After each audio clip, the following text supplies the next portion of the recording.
World Bank seeks LGBTQ compromise to end loan freeze in Uganda. Uganda is first nation penalized by bank over anti-LGBTQ law. World Bank halted new funding to Uganda more than a year ago. By Yinka, Ibukun and Fred Ojambo, September 26, 2024 at 7 AM Greenwich Mean Time +3. The World Bank is working with Uganda to try and end a freeze on lending that was imposed after the East African nation passed repressive anti-gay legislation, sparking concern among civil rights groups that leniency will set a global precedent.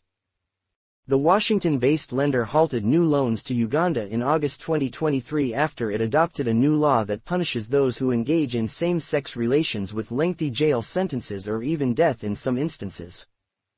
A package of measures are now being rolled out by the World Bank and the Ugandan government that seek to ensure members of the LGBTQ community can benefit equally from projects funded by the lender, a required step for financing to resume.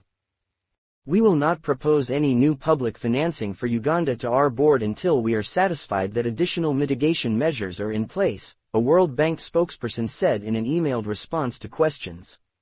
These mitigation measures have been designed to ensure beneficiaries of bank-financed projects are not discriminated against and receive equal access to services.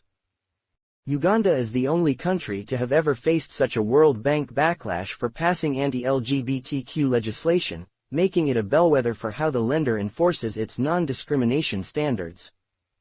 Countries that borrow from the bank must commit to respecting environmental and social standards that protect people from harm and exclusion in projects it finances.